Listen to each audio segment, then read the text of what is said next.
Hi there. Today I'm actually going to be reading a chapter book. The name of the story is Love That Dog. It's written by Sharon Creech.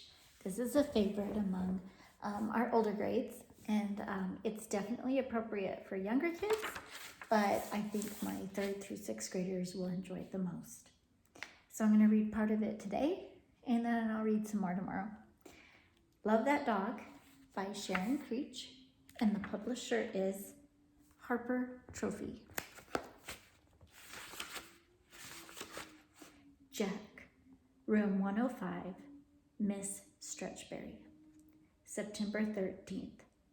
I don't want to because boys don't write poetry. Girls do. September 21st. I tried. Can't do it. Brain's empty. September 27th. I don't understand the poem about the red wheelbarrow and the white chickens and why so much depends upon them.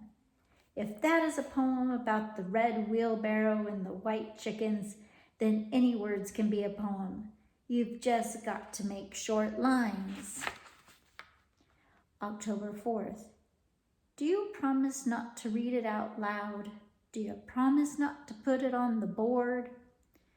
Okay, here it is, but I don't like it. So much depends upon a blue car splattered with mud speeding down the road. October 10th. What do you mean, why does so much depend upon a blue car? Why you didn't say before that I had to tell why. The wheelbarrow guy didn't tell why. October 17th. What was up with the Snowy Woods poem you read today? Why doesn't the person just keep going if he's got so many miles to go before he sleeps? And why do I have to tell more about the blue car splattered with mud speeding down the road? I don't want to write about that blue car that had miles to go before it slept. So many miles to go in such a hurry. October 24th.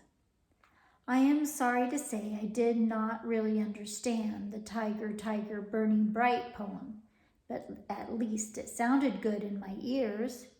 Here is the blue car with tiger sounds. Blue car, shining bright in the darkness of the night. Who could see you speeding by like a comet in the sky? I could see you in the night. Blue car, shining bright. I could see you speeding by like a comet in the sky. Some of the tiger sounds are still in my ears like drums beat, beat, beating. October 31st.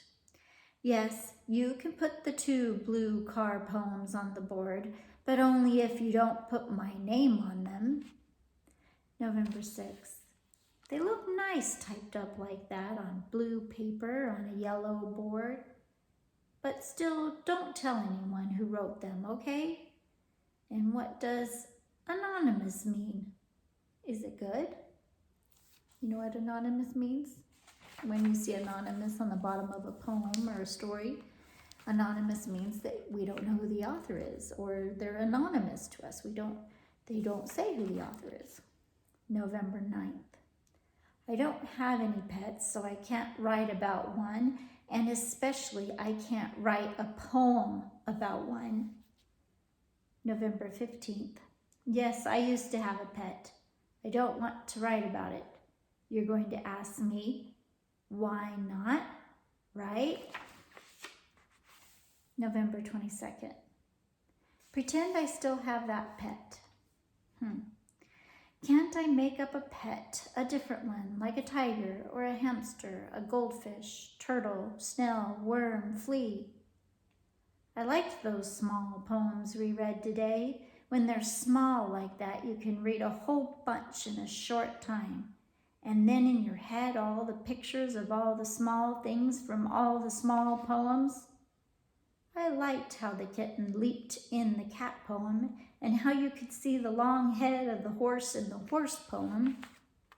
And especially I like the dog in the dog poem, because that's just how my yellow dog used to lie down with his tongue all limp and his chin between his paws, and how he'd sometimes chomp at a fly and then sleep in his loose skin, just like that poet Miss Valerie Worth says in her small dog poem. December 4th. Why do you want to type up what I wrote about reading the small poems? It's not a poem, is it? I guess you can put it on the board if you want to, but don't put my name on it in case other people think it's not a poem. December 13th. I guess it does look like a poem when you see it typed up like that. But I think maybe it would look better if there were more spaces between the lines, like how I wrote it the first time. And I'd like the picture of the yellow dog you put I liked the picture of the yellow dog you put beside it. But that's not how my yellow dog looked. January 10th. I really did not get the pasture poem you read today. I mean, somebody's going out to the pasture to clean the spring and to get the little tottery calf while he's out there, and he isn't going to be gone long, and he wants you, who is you, to come too. I mean, really. And you said that Mr. Robert Frost, who wrote about the pasture, was also the one who wrote about the snowy woods and the miles to go before he sleeps. Well, I think Mr. Robert Frost has a little too much time on his hands. January 17th. Remember the wheelbarrow poem you read the first week of school? Maybe the wheelbarrow poet was just making a picture with words, and someone else, like maybe his teacher, typed it up, and then people thought it was a poem because it looked like one typed up like that. And maybe that's the same thing that happened with Mr. Robert Frost. Maybe he was just making pictures with words about the snowy woods and the pasture, and his teacher typed them up and they looked like poems, so people thought they were poems. Like how you did with the blue car things and reading the small poems thing on the board. Typed up, they look like poems, and the other kids are looking at them and they think they really are poems, and they are all saying, "Who wrote that?" Right here I have a secret to tell you, if you didn't know already. This whole book, it's written like a poem. So what do you say? The way it looks, is that what makes it a poem? Maybe. January 24th. It's also a journal. We were going for a drive, and my father said, "We won't be gone long. You come too." And so I went, and we drove and drove until we stopped at a red brick building with a sign in blue letters, "Animal Protection Shelter." And inside we walked down a long cement path past cages with all kinds of dogs, big and small, fat and skinny. Some of them hiding in the corner, but most of them barking and jumping up against the wire cage as we walked past, as if they were saying, me, choose me. I'm the best one." And that's where we saw the yellow dog, standing against the cage with his paws curled around the wire and his long red tongue hanging out and his big black eyes looking a little sad and his long tail wagging as if he were saying, me, choose me.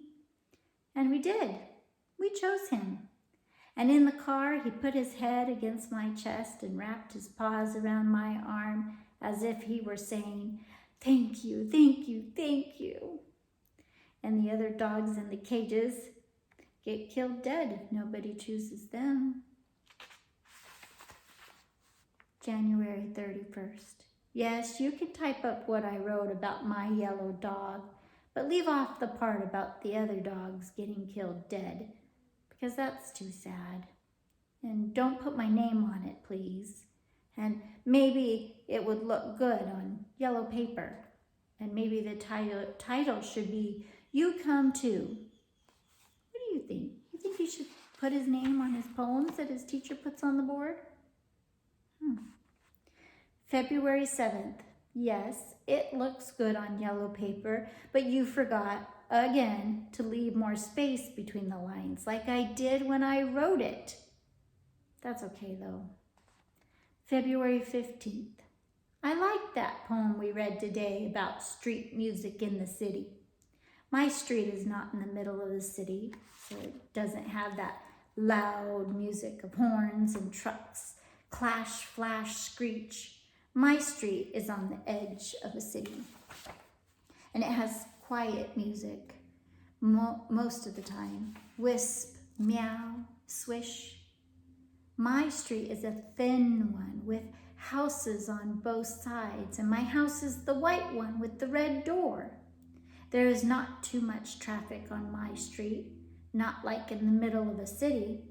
We play in the yards and sometimes in the street, but only if a grown-up or the big kids are out there too, and they will shout, "Car!" if they see a car coming down our street. At both ends of our street are yellow signs that say, "Caution, children at play." But sometimes the cars pay no attention and speed down the road as if they are in a big hurry with many miles to go before they sleep. If you don't sleep, it reads like a story that you can see written like a poem. I try to read it like a poem so that you can hear it. One more day in his journal I'm going to read, and then we'll save the rest for another time. February 21st. That was so great. Those poems you showed us where the words make the shape of the thing that the poem is about. Like the one about an apple that was shaped like an apple, and the one about the house that was shaped like a house. Have you done those at school? They call those concrete poems. My brain was popping when I was looking at those poems. I never knew a poet person could do that funny kind of thing. I tried one of those poems that looks like what it's about. My Yellow Dog by Jack. Does it look like a dog? Head, body, body. Tail, low body. He, I, add a yellow body, and then each spot, leg. Slobber. That one's a fun one to look at. Sniff. Well, I'm going to finish this another time. This is called Love That Dog by Sharon Creech. She's an amazing author, and I'd love to share it with you again next time. So tune in tomorrow for some more Love That Dog.